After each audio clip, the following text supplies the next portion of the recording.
ছাত্র জনতার বিশাল আত্মত্যাগের বিনিময়ে বর্তমান যে বাংলাদেশটা আমরা পেয়েছি, নতুন এই বাংলাদেশ, আমরা স্বাধীনতাকে নতুন ভাবে অনুধাবন করতে শিখেছি। আমরা স্বাধীনভাবে কথা বলতে পারছি, আমরা আমাদের মতামত প্রকাশ করতে পারছি। এই নতুন এক বাংলাদেশ, সেই বাংলাদেশে উপস্থিত হওয়ার পরেই আমার আজকে প্রথম ভিডিও।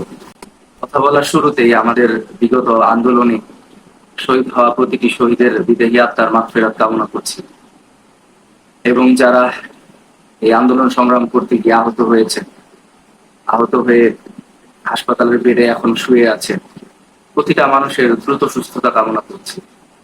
এরা প্রতিটা মানুষ দ্রুত সুস্থ হয়ে আমাদের মাঝে ফিরে আসুক। দেশ গঠনে, ভবিষ্যৎ বাংলাদেশ বিনির্মাণে, সমৃদ্ধ একটি বাংলাদেশ বিনির্মাণে আমরা তাদেরকে পাশে নিয়ে, তাদের কাঁধে কাঁধ রেখে ভবিষ্যৎ বাংলাদেশ গড়ার লক্ষ্যে আমরা এগিয়ে যাব। এই ভিডিও মূলত একটা রাজনৈতিক দল, এই রাজনৈতিক দলের তার কর্মপন্থা, তার চিন্তা চেতনা, তার জনগণের পালস বুঝতে পারার ক্ষমতা, তার দক্ষতা, এই সমস্ত বিষয় মূল আলোচ্য বিষয়। এখন একটি কথা খুব শোনা যাচ্ছে, কিছু ছাত্র জনতা, বর্তমান সময়ে খুব হাইলাইটেড কিছু মানুষ দেশনায়ক জনাব তারেক রহমানের কে নাকি ওনাদের বক্তব্য বা ওনাদের পালস ধরে বা ওনাদের চাওয়া পাওয়াকে নিজের বলে প্রেজেন্ট করতেছেন। এরকম কিছু বক্তব্য, এই টাইপেরই কিছু কথা আমরা শুনছি, শোনা যাচ্ছে সব জায়গাতে। তো এটা আসলে আমি বলতে চাই, একটা রাজনৈতিক দল জনগণের পালস, ছাত্রদের পালস, ইভেন সবচাইতে অলস যে ব্যক্তিটা বাংলাদেশের মধ্যে আছে, যার মানে কোনো কিছুই করতে ভালো লাগে না, শুধু বসে শুয়ে বসে ঘুমাতে সে পছন্দ করে, সেই ব্যক্তিটার পালস ধরতে পারাটাই তো তার সফলতা, তাই না? রাজনৈতিক ব্যক্তিত্ব বলেন বা দল বলেন, তার সফলতা তো সেইখানে, তাই না? জনাব তারেক রহমান ছাত্রদের পালস ধরতে পারবে, জনাব তারেক রহমান জনগণের পালস, জনাব তারেক রহমান কৃষকদের পালস, শ্রমিকদের পালস, সাধারণ মানুষের, খেটে খাওয়া মানুষের পালস, একজন গৃহকর্মীর পালস, একজন গৃহিণীর পালস ধরতে পারবে। এটাই তো তার সফলতা, এটাই তো তার জীবনের অর্জন, আর এটাই তো তার রাজনৈতিক লক্ষ্য। তো সত্যটা আসলে যেটা 2000 গত বছরের 13ই জুলাই সম্ভবত, হ্যাঁ যতদূর মনে পড়ছে 13ই জুলাই বিএনপি যে 31 দফা রাষ্ট্র সংস্কারের জন্য 31টি দফা দিয়েছে, সেই দফার মধ্যে কিন্তু দ্বিকক্ষ বিশিষ্ট রাষ্ট্র ব্যবস্থা, একজন ব্যক্তি পরপর দুইবারের বেশি প্রাইম মিনিস্টার থাকতে পারবেন না, রাষ্ট্রের বিভিন্ন জায়গাতে যে সংস্কার, স্থানীয় সরকার নির্বাচনে দলীয় প্রতীক ব্যবহার করা, এরকম আরো 31টি দফা কিন্তু বিএনপির পক্ষ থেকে দেয়া হয়েছে। তো সেই কথাটাই তো এখন বিভিন্ন ভাবে আলোচিত হচ্ছে, বিভিন্ন জন বিভিন্ন ভাবে তুলে ধরতেছে তাদের বক্তব্যের মধ্যে। তো এটা তো আমরা তাহলে দাবি করতে পারি না যে বিএনপির 31 দফার বিভিন্ন অংশগুলোই বর্তমান সমাজের যারা আছেন তারা বিভিন্ন ভাবে তুলে ধরার চেষ্টা করতেছে। এই দাবিটা করলে কি খুব বেশি অন্যায় হবে না? এবং এটাই হয়তো সত্য, সত্য হয়তো এইটাই। তো সবচেয়ে মূল বিষয় যেটা, সেটা তারেক রহমান আপনাদের পালস বুঝতে পারবে, বর্তমান জেনারেশনের পালস বুঝতে পারবে, এবং সেটা বুঝে তার ভবিষ্যৎ পরিকল্পনা তিনি তৈরি করবেন। সেইভাবেই তার অ্যাক্টিভিটিস, তার দলের অ্যাক্টিভিটিস, তার দলের কর্মকাণ্ড সেভাবেই পরিচালিত হবে। এটাই তো স্বাভাবিক না?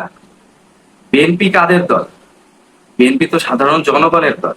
সাধারণ জনগণ বিএনপি কে যেভাবে ভালোবাসে, যতটা ভালোবাসে, আপনার কি মনে হয় না একবারও যে এই দলটার উপর দিয়ে যে পরিমাণ স্ট্রিম লোডার চলেছে, যে পরিমাণ মানুষ বিগত 14-15 বছরে বিএনপির হত্যার শিকার হয়েছে, গুমের শিকার হয়েছে, যে পরিমাণ মানুষ নির্যাতন, অত্যাচার, জেল জুলুম, তাদের উপরে নানা ভাবে হয়রানির শিকার হয়েছে, তাদের ব্যবসা বাণিজ্য, পারিবারিক ভাবে, সামাজিক ভাবে লাঞ্ছিত হতে হয়েছে, ব্যবসা বন্ধ হয়ে গেছে, কত রকমের অত্যাচার হয়েছে, তারপরেও এই দলটার জনপ্রিয়তা ন্যূনতম পরিমাণ ভাটা পড়েনি।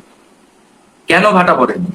একটাবার আপনাদের মনে কি এই প্রশ্নটা, এই চিন্তাটা হয় না যে কেন, কি কারণে একটু পরিমাণও এই দলের জনপ্রিয়তাতে ভাটা পড়লো না? এর অন্যতম কারণটাই হচ্ছে এই দলটা জনগণের পাস বুঝতে পারে। জনগণ কি চায়, বাংলাদেশের জনগণ কি চায়, এই দলটার মাধ্যমে বাংলাদেশের জনগণ তাদের আশা আকাঙ্ক্ষা ফুটে উঠবে আর তাদের আশা আকাঙ্ক্ষার প্রতিফলন ঘটবে, তারা আশা করে, তাদের প্রত্যাশা এটা। যে কারণে এই দলটাকে সবার আগেই জনগণের কথা মাথায় রেখে, জনগণকে সামনে রেখে তাদের কর্মপন্থা, তাদের পরিকল্পনা, তাদের ভবিষ্যৎ অ্যাক্টিভিটিস, বাংলাদেশের প্রতিটা মানুষ, প্রতিটা নাগরিক সমান, প্রতিটা নাগরিকই কিন্তু সমান। হ্যাঁ, কিছু ভুল ভ্রান্তি হয়তো হয়ে যাচ্ছে। দেখেন, এটা একটা রাজনৈতিক দল, একটা পরিবারের মধ্যেই তো 5 জন ভাই থাকলে কিন্তু তাদের মন মানসিকতা, চিন্তা চেতনা, তাদের কর্মকাণ্ড কখনোই এক হয় না, তাই না? এটা একটা রাজনৈতিক দল, এই দলের মধ্যে বিভিন্ন রকমের মানুষ আছে, বিভিন্ন রকমের মানুষ আছে। বাংলাদেশে যেমন খুব শিক্ষিত একজন মানুষের যতটা অধিকার, ঠিক ততটাই অধিকার ধরেন খুব নিম্ন শ্রেণীর, খুব একেবারেই বাজে কাজ করা কিছু মানুষ, খুবই বাজে কাজ করা মানুষ, তারও কিন্তু সংবিধানে একই অধিকার। তার ভোটের যতটুকু মূল্য একজন খুব সুশিক্ষিত সুশীল একজন মানুষের ভোটের একদম একই মূল্য। যে কারণে একটা দলে বিভিন্ন রকমের মানুষ থাকে, ভালো মন্দ মিলে মানুষ থাকে। একটা দল তো, রাজনৈতিক দলে সবার ইন্টেনশন তো একরকম থাকে না। এখন কিছু হয়তো এদিক সেদিক কাজ হচ্ছে না, বিষয়গুলো তা না, কিছু কাজ হয়তো হচ্ছে। আপনাকে সবার আগে দেখতে হবে যে সেই অন্যায়গুলো ঘটার পরে এই দল সিদ্ধান্তটা কি নিয়েছে। এই দলটা কি যে অন্যায় যারা করেছে তাদেরকে ন্যূনতম কোনো স্পেস দিয়েছে? ন্যূনতম কোনো স্পেসও দেয়নি। সেটা যত বড় ব্যক্তিত্বই হোক।